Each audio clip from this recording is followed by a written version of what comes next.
Hello and welcome to the Mercury Vapor Glow channel. It's time for some more Mercury Vapor Glow today, and I'd like to present to you one of my bigger fixtures, the AEG or AEG in German Koffer 150, and this is the bigger brother of the Koffer 70 that you already have seen a few times on my channel in its different versions. And now I will show you the bigger brother. As you can see, the bigger brother is a fixture with two light sources that can be switched on and off individually to save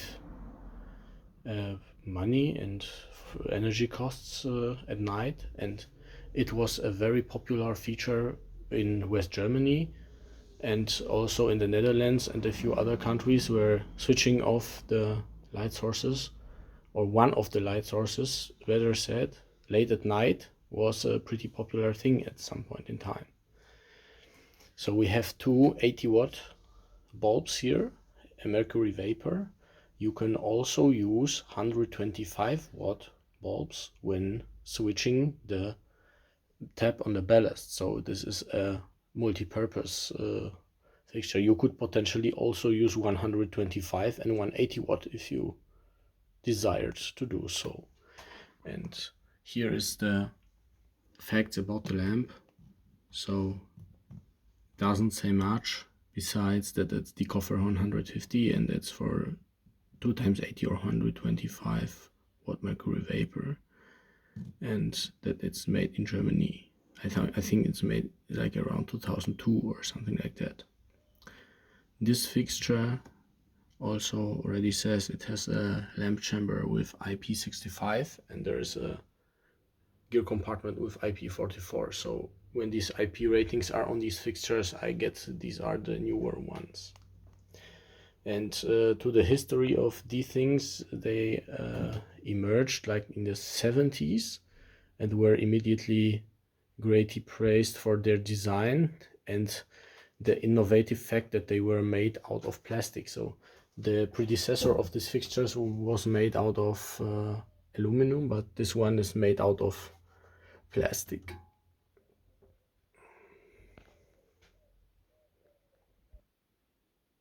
Let's just have a look at the plastic canopy. So it's very simple and plain. This one I also treated with with a new coat so that it doesn't weather and the glass fibers in the plastic don't start peeking out and making the skin itch when you touch it. And basically on this side there is the mount for the mast arm, and you can also post top mount the fixture as you have just seen. So as like the smaller brother, it's a multi-purpose mount fixture too. So let's get into the gear compartment. To open the gear compartment on this fixture, you have to turn a screw that grabs onto this latch here. So you have to use a screwdriver, a pretty big one. So here's this latch or screw that you have to drive to one side to switch it to open position. And there is the gear, so two very simple reactor type ballasts that have the switching possibility of 80 and 125 watts if depending on what you desire to run in this fixture. And there is the two capacitors, so it's the complete circuit with capacitors. It's a power compensated fixture as should be. And one other interesting thing is there is a very big connector inside, and this allows not only the connection to the mast, so to the cable where the power comes in, but it also encompasses this connections here. So you can take this all out. So it's pretty hard to do with one hand, so I probably won't, but you can take all this out, and then it becomes completely detached from the fixture, and you can change out this power block without touching the fixture and without using tools. pretty practical. It's the same on these smaller koffers too. So now we have put on the bowl of the fixture, and there were multiple types of this bowl. This is the most popular street bowl, where there is a lot of the refractors here, and on the bottom and on the top, actually, these refractors make the light go mostly downwards, so that the house side is not as lit up. And then there is here on the under the lantern, there is more of a spreading pattern, so sidewards spreading pattern. And then we come here into the main beam, so where you can very clearly see that these refractors are made to make the beam to the side as bright as possibly can, for the purpose of street lighting and spreading the light as wide as you can. So with this bowl you can go to a lower mast and still have a wider spread, for example, or you can go to higher masts and have less lanterns. And there were also bowls that had the lower and the upper refractors, but they were clear here.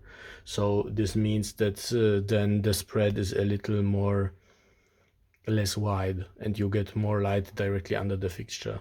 But there were also versions with a flat glass, for example, and it was sometimes used with Deutsche Bahn or the German railways. So let's fire this fixture up. See how it works. Let's see some mercury vapor glow today.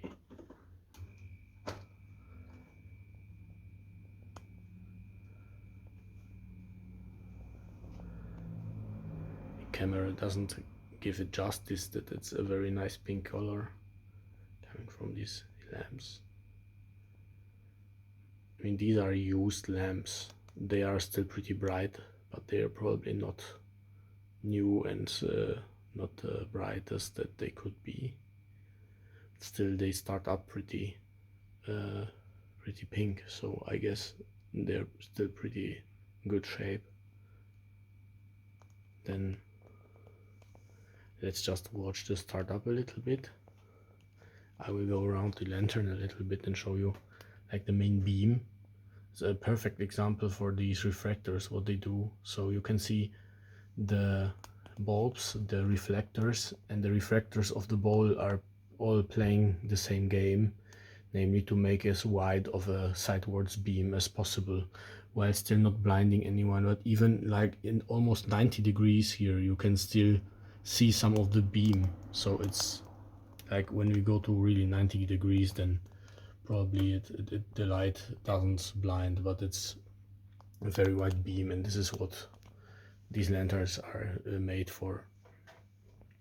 But if we look from below, we don't even see the bulbs that much, so that means that the light is guided downwards and away from the house side, from the fixture, and the same is here on top.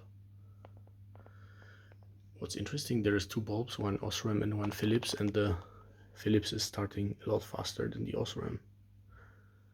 Always, all the time, but after some time these bulbs are approximately the same lumen wise, so I wonder how this is. But I guess with mercury vapor bulbs you have already pretty long warm up times most of the time, so it's pretty normal. Overall, a very nice fixture. It was very popular in West Germany, and it was also popular in other countries. I know that the 150 and 250 watt version of this fixture, for example, was very popular like in Israel too, so I guess they got exported. And of course there was a version of this fixture with a 250 singular bulb, and also there was a version with a different reflector then, of course, because this is a special reflector for two bulbs. There was a reflector for one bulb, and there was also like the Philips teapot reflector with a high pressure sodium tubular lamp available, and then the bowl would be a clear bowl, or like with little dots on it, but not a bowl like this where you have the refractors. And there was still one version of this fixture that I don't have, and it was even bigger, and it was for 400 watt bulbs or 2 times 250 watt. So that must have been enormous, and I have seen them in nature, so to speak, but I don't own one, and they have to be of enormous size.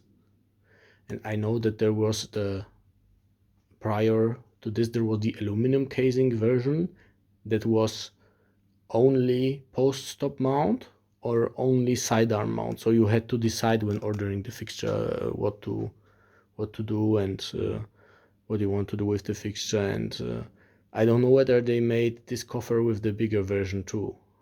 I'm not so sure. And another interesting thing is that here this spigot mounting thing was later adapted by Philips for all the Philips fixtures, because Philips bought out AEG Lightning at some point in the 2010s, I think 2012, or if I correctly remember, something like that. So these were produced by Philips for a short period of time too. So I hope you liked this video. Let's turn off the fixture. I hope you're doing well, and see you soon. Thank you very much for watching. Bye bye.